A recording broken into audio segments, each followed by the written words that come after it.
I constantly hear women say the same things about their relationships over and over again, right? Ben needs sex. Physical touch is his love language. If you were having more sex with him, then maybe he wouldn't cheat. If you loved him, maybe you would just do it, right? And these ideas are honestly just everywhere. They're so normalized. And so many women are just questioning themselves when something feels really wrong in their relationships. But the truth is, when you kind of step back and you actually listen to the experts who study this stuff, you see something really come together. So between seasons of my podcast, I wanted to bring together some of the most important conversations that I've had around this topic, sexual entitlement and coercion. And you're going to hear from Dr. Danielle Kramer, Dr. Kate Balestrieri, Nat LaJune, and even a little bit from me. These are 4 different conversations, 4 different perspectives, but they're all pointing to the same kind of underlying issue, right? Sexual entitlement and coercion inside committed relationships. So in this episode, you're going to hear some of the most powerful moments from these conversations all together in one place. Let's get into it. There are a lot of guys that seem to think that sex is just part of the relationship, right? It's built in, it's automatic. It doesn't matter how they treat you. It's just meant for you to give it to them, right? Sexual entitlement is literally the belief that your body is just included. It's part of some relationship contract, right? Your availability lives on standby. This doesn't matter if he's mean to you, rude to you, cruel, if you have a headache, if you're in the mood. None of this matters because he has needs, and if you're not meeting them, you're failing. This is a very difficult thing that a lot of women are facing. There's a mindset of these men that it is owed and that they're entitled to it. And it's really not that surprising to me. Now, obviously, I understand that sex is generally part of an agreement when you're in a relationship, generally speaking, but basic human decency and kindness are also part of that agreement. And I don't know when these two things broke apart. This really isn't about different libidos and different sex drives and somebody feeling disappointed sometimes and a little bit of rejection or 2 people wanting different things. That's not what this is. This is a conversation about why a woman would not desire someone who is coercing her and who is acting completely entitled. You have somebody that is angry or begging or yelling or tracking the frequency on a calendar like a crazy person. It is. I think you are so right that can be hard to hear because I talk a lot with clients about like, it feels so personal. And I think where my mind went when you said that is, well, if they're not going to be cheating on the next person, how come he's not cheating on the new supply? And it's like that, first of all, you don't know that. And also, I would bet that they are. Because to your point, it was never about you. It's about the perpetrator. If they're doing it, there is some unmet need. Although I just want to highlight and perhaps even frame this as a question, what's with the need for sex? Because that's what it gets positioned as. Yeah. So everything you just said, psychology, BS. It's just that she's not having enough sex with him. He just needs more sex. That's it. Yeah. What do you think? I think it's bullshit. Human beings do not have a need for sex with another person. We will not die if we do not have sex with another person. So therefore, it is not a need, right? It is a want. And certainly do people benefit from being sexual? Of course, there's so many benefits to sex. But for a lot of men, the need for sex is actually language that is holding other needs for them that they haven't really been able to articulate to themselves. They want to feel powerful. They want to feel strong. They want to feel desired. They want to feel virile and young. They want to feel something else, and sex has been the vehicle that they have used to access that feeling. And so they come in, they want to feel masculine. So for a lot of men who really are organized around traditional gender ideology, they want to feel potent in their masculinity because they want to feel competitive with other men. So the sex that they are seeking is less about, I want connection, and it's more about, I want to prove my masculinity, right? Sex becomes a stage upon which they are performing masculinity for themselves, for other men. This is all unconscious, of course. Not many men will walk into a room and say, I'm performing my masculinity. So can we have some sex right now?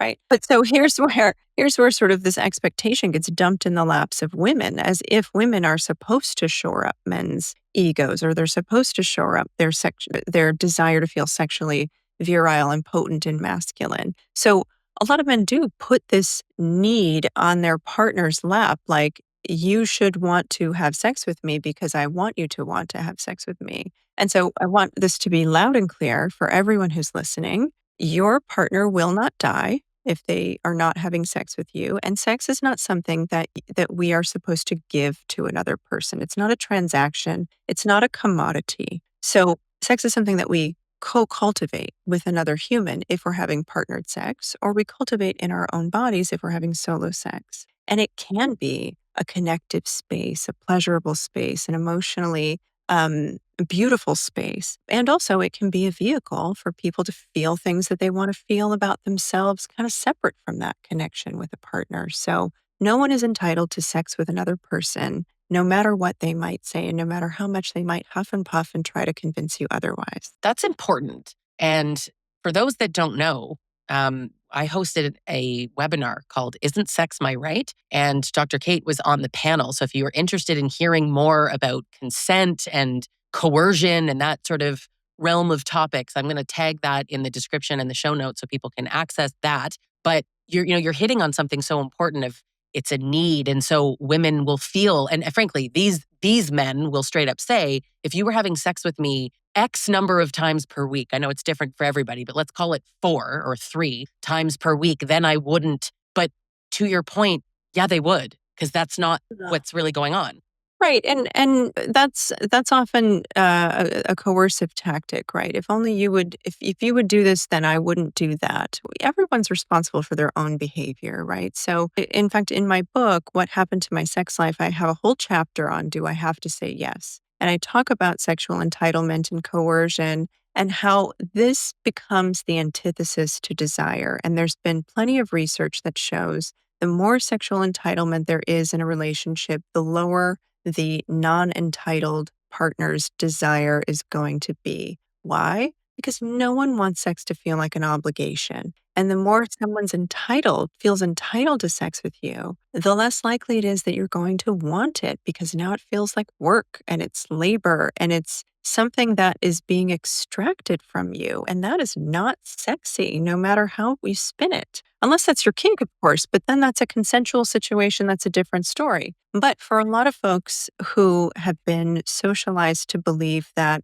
when you partner with someone, especially if they maybe grew up in more high control religion where they have learned this messaging of when you get married, your sexuality belongs to your partner, right? There can be a lot of deconstructing around that. And there can be a lot of messages in people's community that erroneously support the idea that when you partner with someone, you have to have sex. That's a wifely duty or a husband duty or a marriage duty.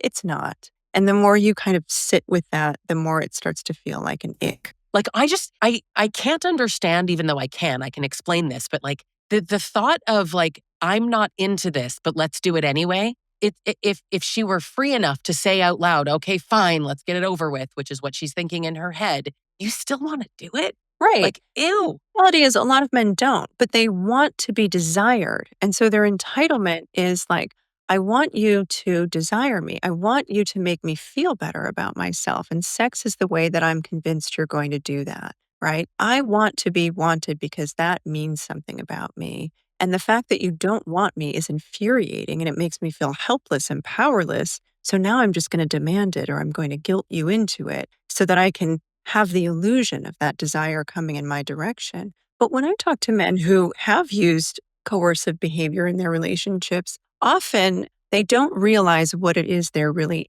wanting. Most of them know on some level that they are being coercive, but they'll deny it up and down, left and right, because they don't want to see themselves as people who are engaging in that behavior. So there's a lot of shame that prevents them from taking accountability from that.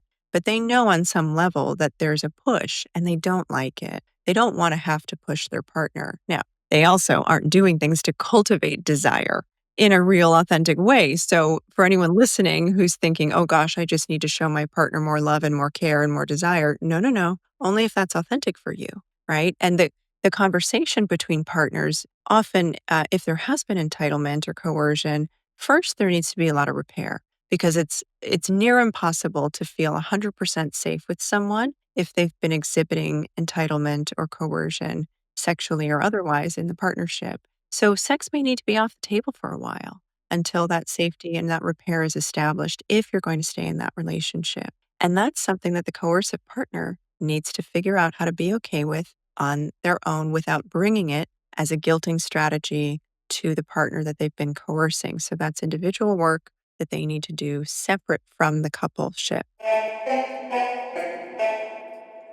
So I think men are something that I talk about often is we have to look at what our sex education looks like in this country because that's kind of everyone's foundation. Let's be real, most parents are not talking to their kids about sex.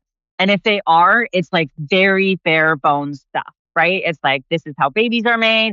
And this is something that you'll do later in your life, but don't you dare do it now. And like, it's very, very, like I said, very bare bones and very like, we don't talk about consent often to our kids. Not that I see anyway. There's good studies that show that like most kids by the time they hit college don't know that much about consent. They may not know what like we call Fry's consent. We go based off of Fry's consent, which is freely given, reversible, informed, excited, and specific. Most of them have never heard of that, right? So in our country, we teach sex ed from a male pleasure focused standpoint. So we talk about male orgasms and male pleasure, but we don't ever talk about female pleasure. And we also talk about it from a standpoint of women being the sexual gatekeepers, which is part of purity culture. And that's also part of this male coercion is normal. So in our schools, in our public schools and in our private schools, we're generally teaching kids that sexual coercion from men is normal. That's a normal part of men's sexuality. Men are going to push your boundaries. They're going to try to convince you to do something you don't want to do. Boys will be boys,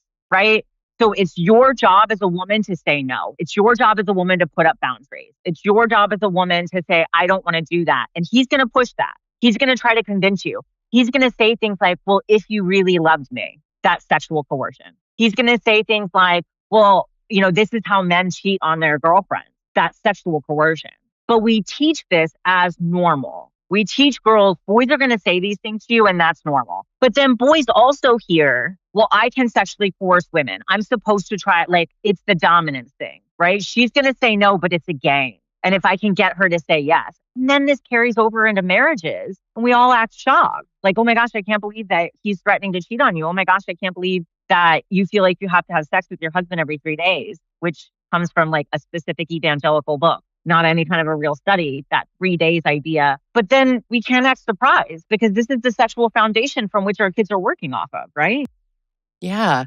It really makes so much sense when you put it like that, under that framework, because I'm not a man, I'm a woman. I know what I was taught and that they want it and that they're going to try to get it from you. That's so how I was raised. But if boys are hearing the same thing, then they're hearing, maybe inadvertently, maybe not, that that's expected of them to coerce. Except this is where I find it kind of interesting because in the rare circumstances that I have regretfully found myself in a conversation with a man on this topic, they seem to feel like it's just persuasion. She said yes. What's the difference between persuasion and coercion? So I kind of think of this as responsive desire. So if we think about like the dual control model of sexual desire, one of it is spontaneous desire, like, oh, I want sex, right? And then the other one is responsive desire. You have to give me something to respond to, whether that's connection or some form of intimacy or some form of touch, right? Like cuddling on the couch or something like that. So you have to give me something to respond to in order for me to feel sexy, in order for me to like get into that sexy space with you.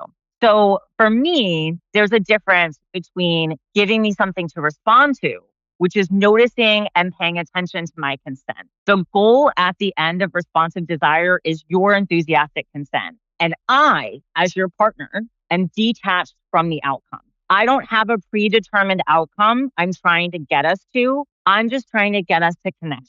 I'm trying to get you to relax and to exist in this space with me. And if that leads to sexy time, which, yeah, of course I want, but your comfort and your yes means more to me than what I want. So I'm not focused on my needs. Persuasion is focused on my needs and I'm trying to get to my needs no matter how I get there, right? Giving you something to respond to is focusing on your needs. And it's saying, are you comfortable? How do you feel right now? Does this feel good to you? Did I start giving you a back massage and you're like, actually, I just don't want to be touched right now. Okay, no problem at all, right?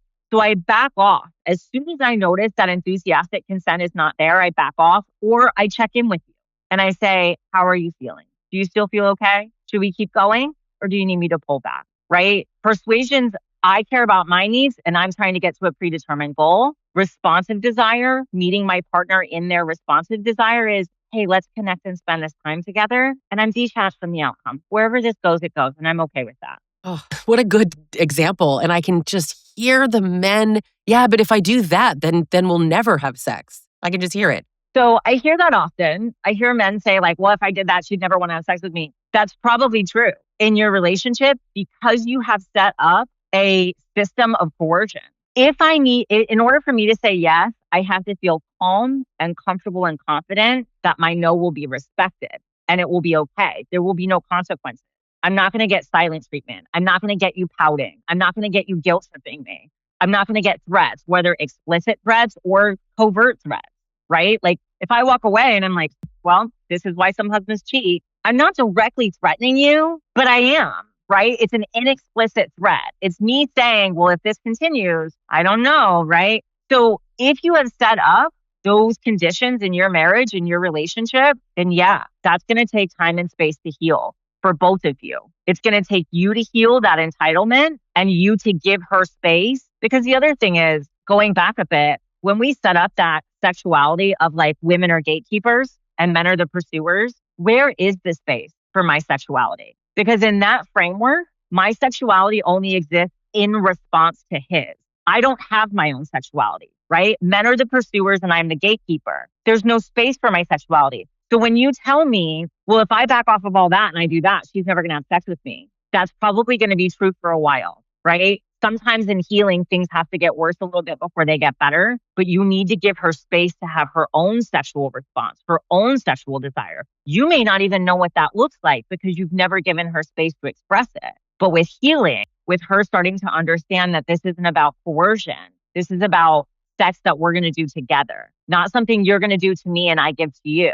Sex isn't something done to women, it's something done with women. And when we get to that point, go on. No, I agree with you so much because I think I see this in the comment section so often of like this, men want sex and women have to give it or not give it. But as you described, the gatekeeper, but they think that they're getting it from women. There's nothing about women's pleasure or women really participating. It's just like a thing that you do to a woman. So it really speaks to not seeing women as human and not seeing them as part of it. I hear a lot of men say things like, women don't like sex, which I think it'd bring up every feminist sarcastic bone in my body of like, she doesn't like sex with you. Women do like sex. You've just identified the problem without even realizing it. It actually almost makes me laugh at this point in my life when men say that women don't like sex. I'm like, all women that you've experienced? Boy. Tell on yourself. You just said something. Yeah. Ooh, how embarrassing. I play with them online like that to make them feel bad a little bit because I don't know. I'm pro shaming coercive men. But deeper than this, there's a real entitlement that you keep talking about here that they believe that they should have this. Like, why be in a relationship if you aren't getting regular sex? That's the point. But how are men destroying their own sex lives? Because that's what I'm hearing here. They're doing this to themselves. They are. So when we use this language of like withholding sex, right? That reveals an entitlement mindset. So anytime someone says to me like, well, so-and-so's withholding sex or she's withholding sex, that is an entitlement mindset. And when you have an entitlement mindset, you cannot have pre-existing consent, right? Because I'm entitled to your body. Like often we'll hear men say like, well, sex is a need. It's not. No one died without it. Food is a need, right? Needs are things that your body needs to survive. Food, water, clothing, shelter, things like that, right? These are human needs. I will die without them, or at least my health and everything will significantly deteriorate to the point of long-term, I will eventually die. Nobody has died without sex. And then I get the argument like, well, the human population will die off. That's not what we're talking about. We're not talking about macro level. We're talking about you in this relationship, right? So when you don't leave space for her sexuality, right? When I'm entitled to sex with you, then that means that sex is something that you provide me as a duty, right? Like you have to provide this as a service in the relationship. Well, what do studies show us happens when we hold that mindset in a relationship? It shows us women's libidos tank because there's no space for them to have sexual expression. My only sexual expression is me performing a duty for you. We also find, which is really sad, when women themselves hold this mindset, when women themselves buy into the mindset, because that even matters too, that I owe you sex, we see more sexual pain. We see things like vaginismus, which is a physiological response that your body is having to being forced into having sex that you don't actually want to have, right? So do you want to have sex then when your libido is tanked, when there's no space for your sexual expression, and when you're having pain during sex because of this withholding and this entitlement mindset? No, women aren't going to want to have sex. Of course. Of course, if you're not centered in it at all, why, like, what's the point? To men's point, it's for both people. So if the men are being centered and women are not part of it, or women's pleasure is not part of it, it's going to feel awful in addition to being coerced and not being able to say no. Something you kind of touched on, and I'm just thinking about, is how some of these coercive men demand that you finish. Like they are trying to center you, or it seems like they are in a like you have to finish kind of way. And I've spoken with so many women that are like, I just fake it because like he won't stop. It could go on for 45 minutes unless I just pretend. That I could see how a woman would think, well, he cares about my pleasure, but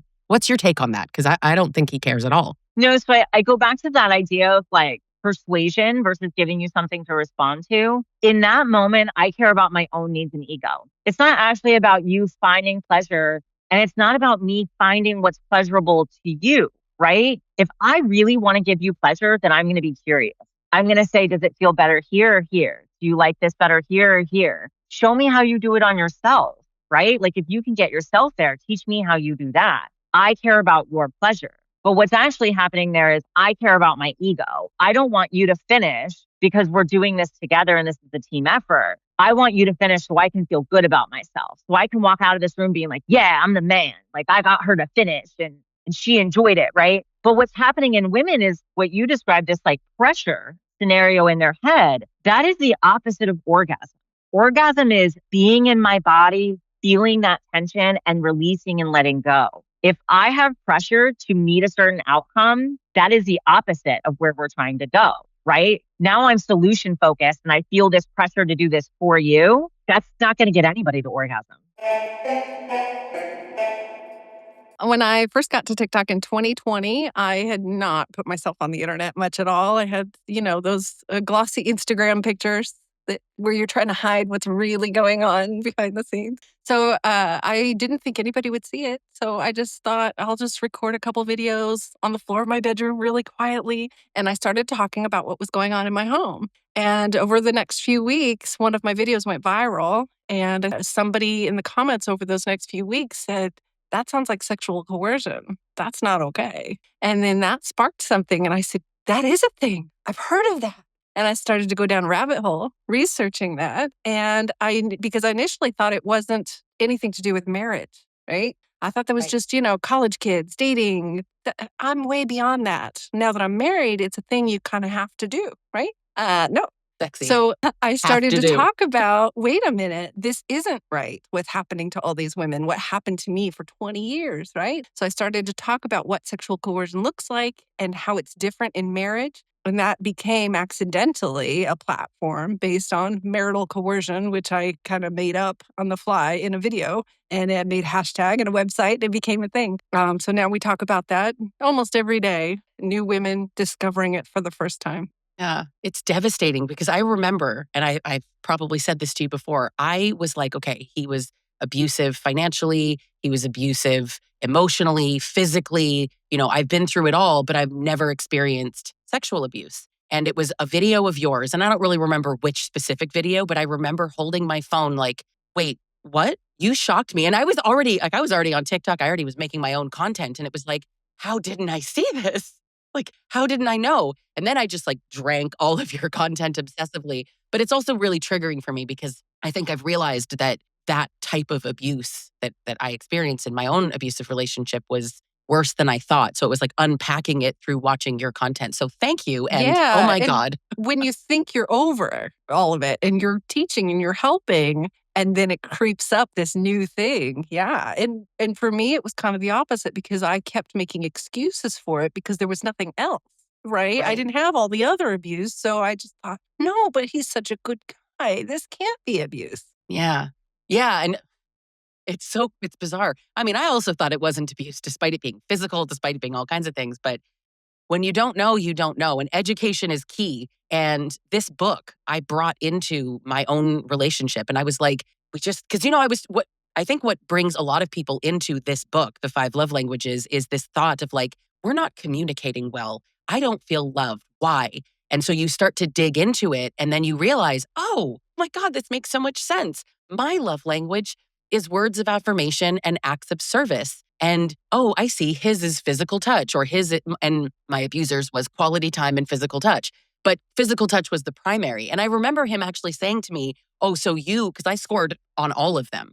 Words of affirmation, acts of service were the 2 highest, but I scored pretty high on them all. Gifts was the lowest. And then he was like, so you need all this. You need so much to feel loved. And I was like, no, the book says you're supposed to see it as, lucky you, I feel loved in so many different ways that you don't actually have to do one specific thing. It's supposed to make you feel free to love me in so many different ways. But it was like, oh, so you just need me to like fill your head up with compliments. You're insecure. You need validation because I liked words of affirmation. And I'm like, is it weird that you want your partner to say, you look nice today? Or I just couldn't understand. Like it confused me until TikTok. And I remember it was you talking about that book. And I was like, oh my God, this book is the worst. It's the worst book in the world. So The 5 Love Languages, what is your take on where it came from? Like, I know Gary Chapman, Southern Baptist, but like, what do you assume his motivation was? Well, as with most older, especially older, but no, new generation too, white male pastors are driven by control, sex, and the feeling of being a hero in their lives and in their wife and children's lives, but being leaders and protectors and providers and all of that. I think he wanted to write a book. And he was counseling people at the time. Everybody says, oh, he was a counselor. He got all this from all these people that he counseled. But church pastors as counselors are not qualified. They don't have the education or training. They are not psychologists. And so he was doing basically what I do, just talking to people and listening to them and making up shit based on that, which is fine if it really is working for people. And I don't know. I wonder at times if he didn't write that whole thing, especially physical touch, because he wasn't getting some in his own marriage, right? Yeah. How can I convince my wife? Yeah. Yep. And convincing is not consenting. Right. I mean, I swear I could do a whole episode on the difference between persuasion and coercion, but that aside, I also think that he started this to sort of get something. And it's the framework of it. It seems so genius. And I remember this comment once of a woman saying on TikTok, it's not that the book is bad. The book is really helpful for a lot of people. It's actually that it's in the hands of abusers sometimes who are misusing it. And I remember feeling like, nah, I think it's doing exactly what it was meant to do. I think that this book was written by a man who is very interested, for obvious reasons, in upholding the patriarchy and finding ways to sort of make coercion normal, call it normal. And it shouldn't be what's Christian, but so often I speak to women who are Christian and who are saying they're being coerced, specifically using this book, specifically being told that their partner's love language is physical touch. Yeah, absolutely. How convenient. And when you, as a narcissistic abuse coach, right, you deal with all the narcissism. And you can probably see it when you start to talk to Christians. Christianity as a concept is narcissistic. Christianity as a religion treats their own people the way a narcissist treats the victim. And it conditions them to become little narcissists, treating everybody the same way. It's devastating, actually. It bothers me so much when I'm speaking to women that are like, but he says it's my duty. And now I can't unsee your book. And if you guys don't have it, I'm going to link it in the caption so people can get it. But man, like all the phrases that you put in, like, we're just roommates, it's your duty, but that's how I feel loved. And that's really going back to the book, like, but that's how I feel loved. I don't feel loved in any other way. Now, you as a content creator, you get all the comments from the men. Let's talk about your comment sections as it relates to this for a moment. Tell me Well, what that's been like. I told a man recently that there is nothing left that I haven't heard. So I said, go have at it. Tell me everything in the book that you can imagine to get at me. And I've heard it already from 100 other men.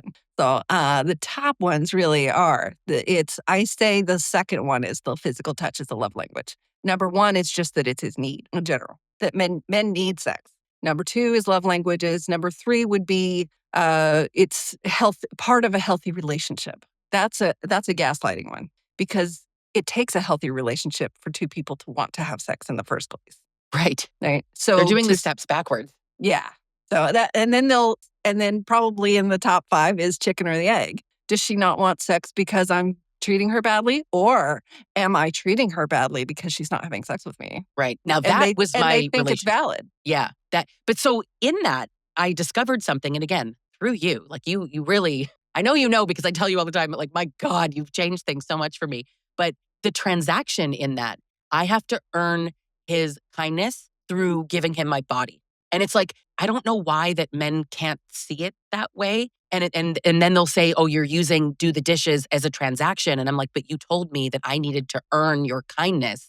So why don't you need to earn? And nobody wants it to be transactional. That's gross. But it becomes transactional when you say, be nice to me, and then I'll sleep with you.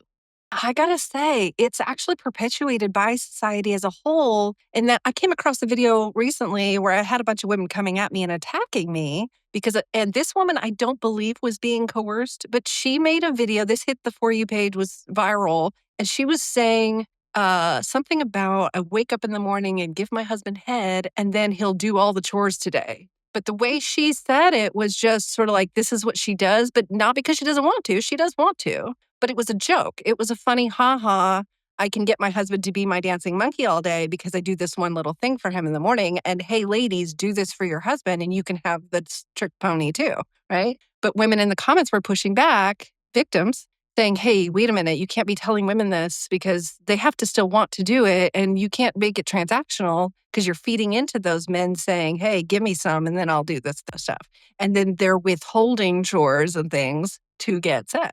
And all these women came after me for calling that out myself to say, hey, this is probably not okay to say to women. It's not just, I've settled down. I used to say it's just bad what they're saying. But in a consensual situation, it's still toxic and uncomfortable for me. And I would never do it. But that's their marriage. If that's how they are, that's fine. I just don't think you should be putting that out there as the standard or the norm, right? But it is. It is very normal for women to do that. Like, I don't even, yuck. I'm almost speechless. Like, ew. Because I don't like the idea of, listen, here, I have a trick. All you need to do is do this one act and then it'll make him perform. Because first of all, in my experience, that is a frigging lie. That absolutely won't work. So imagine trying that. Like, okay, it worked for her. High five. It didn't work for me. I wouldn't, even when I did, right? That was the test. It was like, do this and then I'll be nicer to you. And I was like, fine, let me try that. But then your body feels like really disconnected and gross while you're doing it. It's really, because you don't want it. You don't actually want it, so you're just doing it. Exactly. Well, she does want it, but here's the problem that I have with her and women like this. She does want it. She is consenting, and so we can't argue that's not consent. But what kind of man is saying he's okay with this? If I know good, decent men, and I haven't talked to them about this specifically, but I would think they would be mortified to know that this was their wife's motivation. Yeah. And it's manipulative on her part. It's manipulation. And he's going along with it, going for it for 2 reasons. Either he's just a superficial prick and he doesn't care about her, and he just wants to get sex, or he's actually the one being manipulated in this relationship.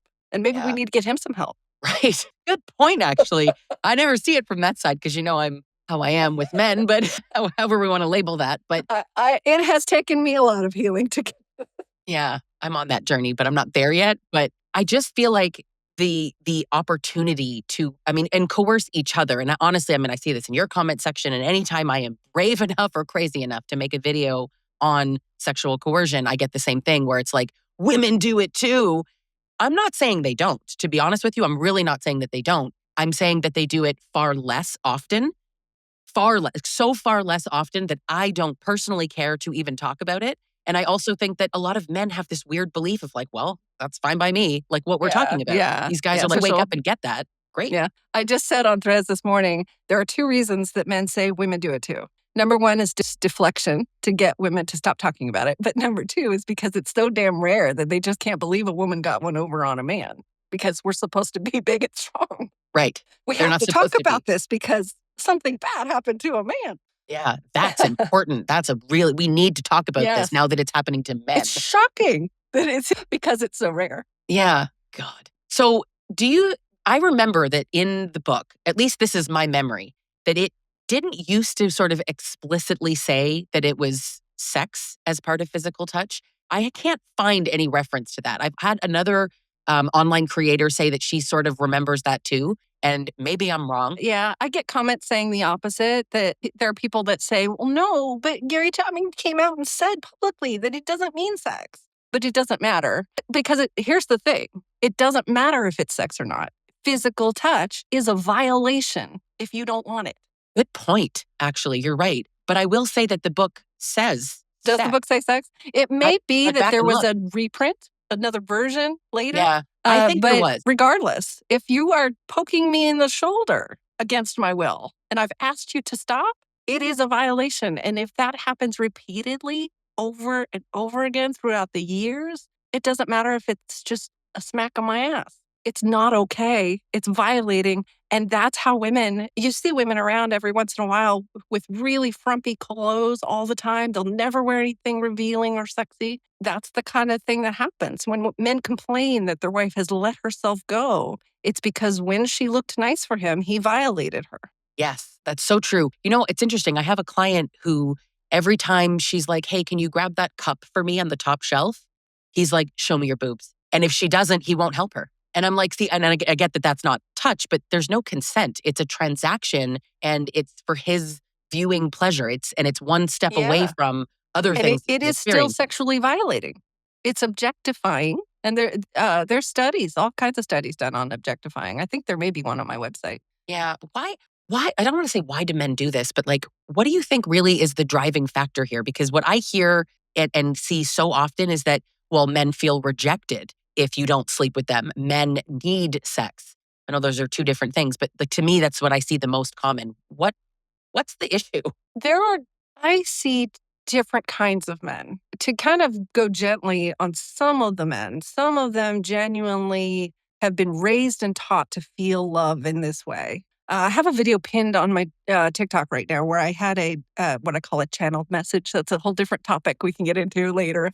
But this message came to me about men growing up as boys, having their emotions stifled. And then, so they're not allowed to feel, really, or express their feelings when they do have them. And so then they get into teenage years and they experience sex for the first time. And that opens up this floodgates through oxytocin. They're getting all these emotions chemically, and then they can feel something. Now I have feelings and I can feel something.